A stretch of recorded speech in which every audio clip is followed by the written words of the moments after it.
Igbo bụ Igbo ekele m unu.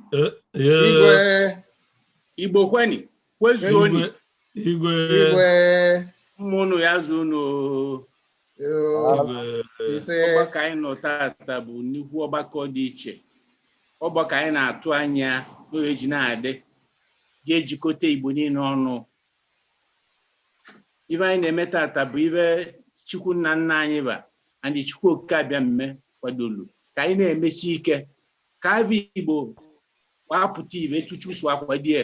maka Chukwu kechesi ndị Igbo ji ibe na-edị n'ụwa bụ ezigbo ọchọ Igbo mma. Igbo no iwe roba nte n'ọnụ kalinte na no stetat wa adịba mma no adị mma wa na-aga. Nke dolu anyị niile bụ na Igbo bụ ojemba enwe ilo. Igbo bụ ojemba cheta anyị Igbo. Anyị na-eje njem cheta anyị Igbo ma ị na-aga ebe ọbụla ị na-aga n'onwe ebe isi wapụ. Anyị na-ekene ndị ọchịchị ndị isi niile mee ka ọgbakọ apụta ibe n'obodo niile n'ụwa niile. N'ibu na-eme abụrụ okwu ọnụ mmadụ n'okwu ọnụ Chineke ka ọ bụ maka gịnị n'ụwa niile n'Igbo na ebe a obodo ọbụla ịlụrụ ị na-abụrụ onye Igbo si ebe a pụrụ okwu ọnụ Chineke ka ọ bụ n'obodo ọnụ mmadụ. Igbo na-agbasa ụwa niile bụ ibe bidoro gboo and Igbo ruo n'obodo abụọ nọ o mee ka ọ dịla obodo abụ mma ka ọ wadịkwala ya mma. Na m na-ekene unu ekene kwunjisi ike n'ibu na-eme na Chineke nna nna anyị wee ji enyere unu aka. Chineke Chukwu okike abịa mme nyekwuru unu aka. Mgbe na-eme ka onye ọbụla ghọta n'Igbo ibe jiwa amala Igbo niile na-evusi evu mee ya dị n'aka unu maka ojemba lota ana Igbo esi n'aka unu wapụta ibe esi n'aka unu anyị wee nwechieta ọnọdụ anyị n'ụwa niile ọ bụrụ sọ na Naịjirịa. Ibe Chineke nna nna anyị wasị m gwa unu ndị ọchịchị niile lida niile ndị ndu niile nọ n'ụwa niile ma no UK ino France ino America ino Spain ino Finland ino Netherlands ino Ireland ino India ino Ghana ino Mali ino Dubai ino Pakistan ino Germany ino Switzerland ino South Africa ino Russia ino Australia ino Denmark ino Japan ino China ino Turkey ino Italy ino Ukraine ino Sweden ino Canada. Igbo niile bụ nọ onye ọbụla asa anya n'oge elugo oge akara ka elugo a sị na akara ka edeli ngụlọ onye na-enye igwe mejerịta ọkụ mmụọ. Okwu anyị na-ekwu tata ọ dị mma ka onye ọbụla gee ntị rudo ama ka ọ mara mbọsị ekwulie ka ọ mara ibe ya eme nne. N'ọgbakọ na-eme abụ ọzụzụ ọgbakọ ndị na Amerịka ma ọ bụ ọgbakọ nke a n'ụwa niile ka enwu na-ekwu maka ya. Ana na ayọ Chukwu okike bịa mme Chukwu debere anyị na-adịla onye ọbụla na ezinụlọ ya mma. Ọya dị na-eke ọya dị n'oye ọya dị na abụ ọya dị na nkwọ. Chineke nna nna anyị wee ezute unu ibe ọbụla unu eme. Cheke anyị Igbo ezutekwa unu. Cheke Mbaise ezutekwa unu. Ibe pụtara ekwesịrị emebe ibe pụtara ekwesịrị emege n'Igbo abụgolo Igbo. Igbo abụ adịkwa ama ama na ndị oyibo bụ ndị ma Amerịka ma Europe si n'ụwa bido na Egypt. Na bụrụ na Egypt wabido ibe wabido bụ ana Igbo. Ana Igbo awụ bụ be mụ na gị na-abụ.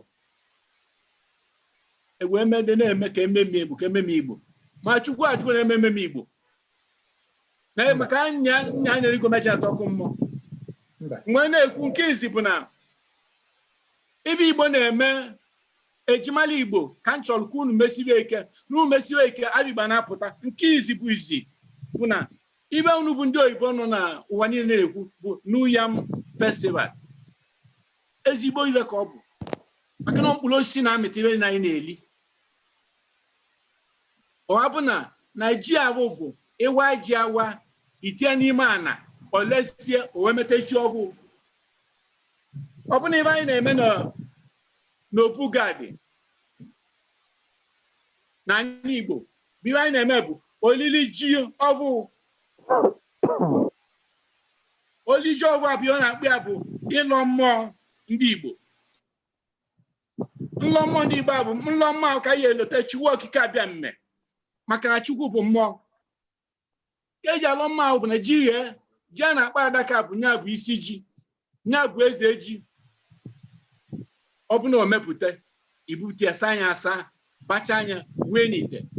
ite n'ite ma ọ bụ ọkụkọ Igbo ka ị nwere ma ọ bụ azụ Igbo ma ọ bụ ewu Igbo ma ọ bụ ebe Igbo onye wekere Chineke ive omeli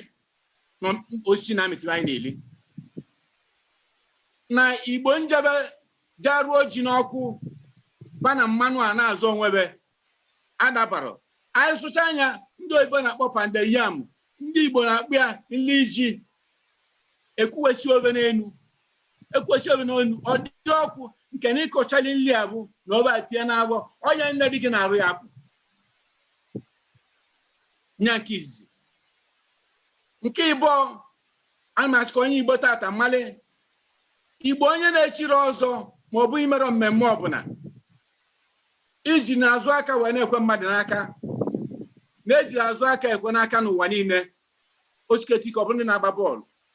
na ka nna nna anyị ji ekene bụ etu a etipue ma nwaanyị ma nwoke onye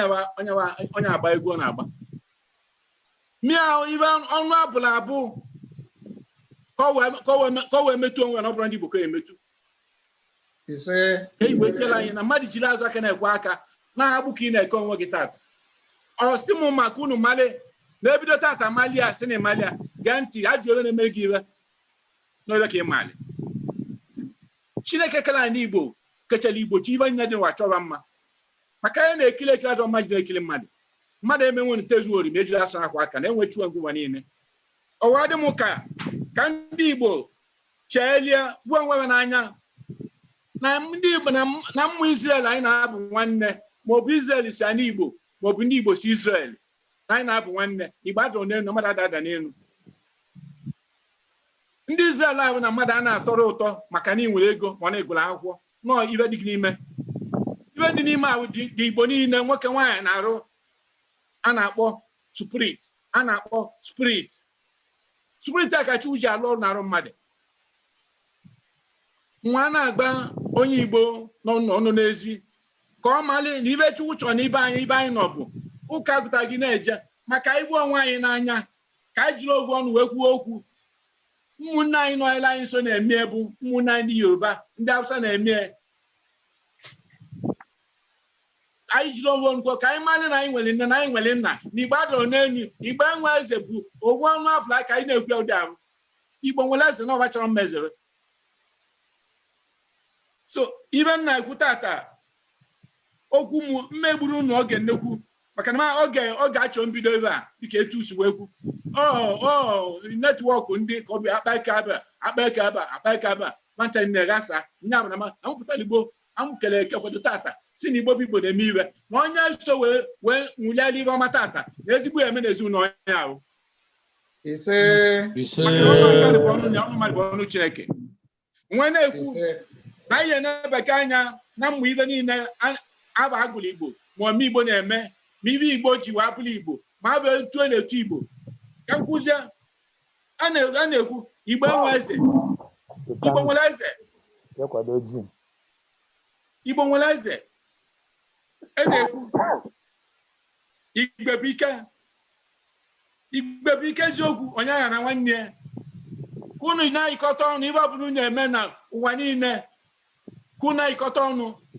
ọ bụ naanị Igbo ka e na-eleba anya ka emebie ka unu nọ n'obodo ndị ọzọ ịkọta ọnụ na ujiri ovu ọnụ wee na-ekwu okwu ibu ụzọ na-adụrụ ntị ọkpa ebe a ụzọ eme gịnị ụzọ dị ebe ahụ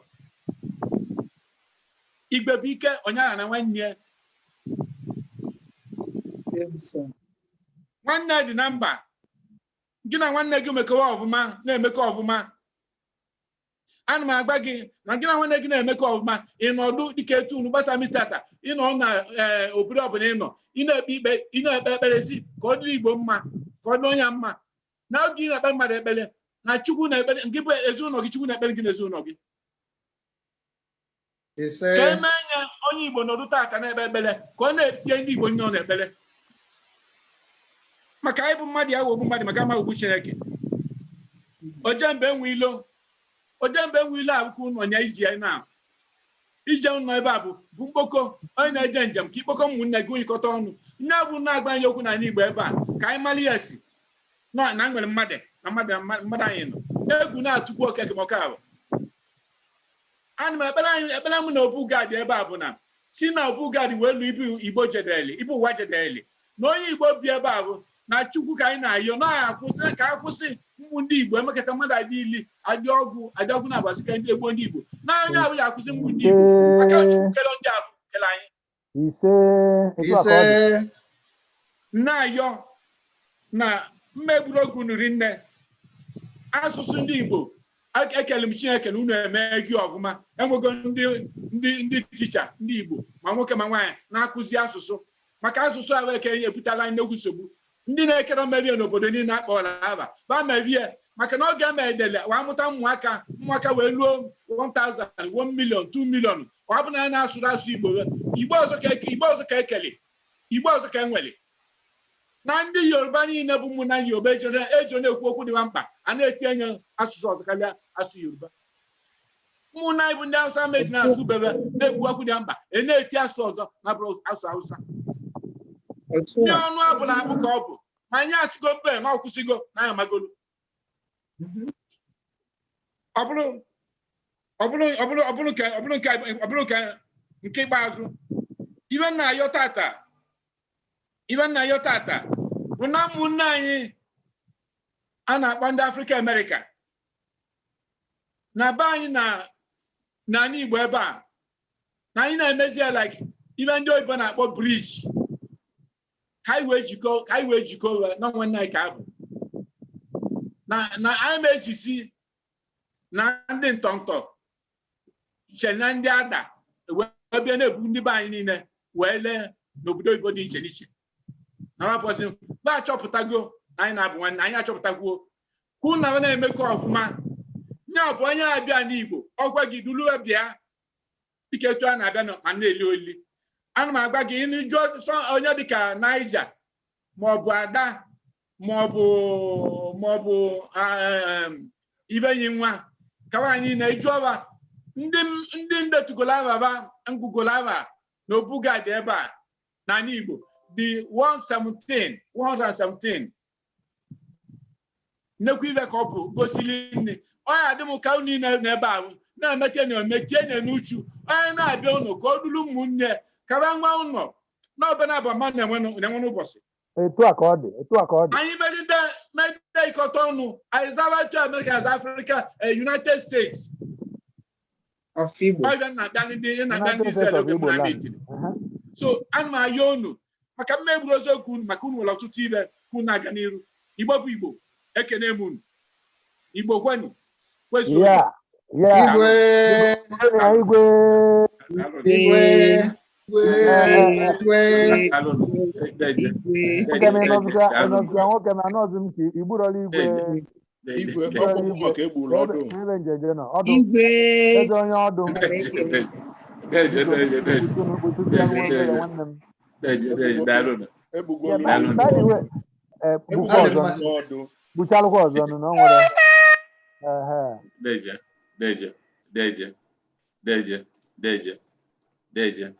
Thank you so much.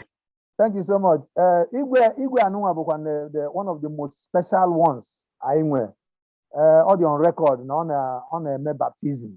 Ọ na-abagasị ndị si obodo Igbo afa. Ife ọ na-eme every time yearly bịa na Obu Gad.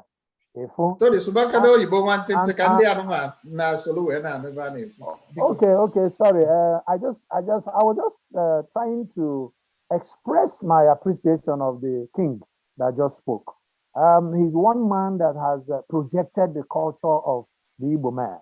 And his own is sacred. He's unlike every other most other Igwes, because his own is, he is a descendant of Jacob.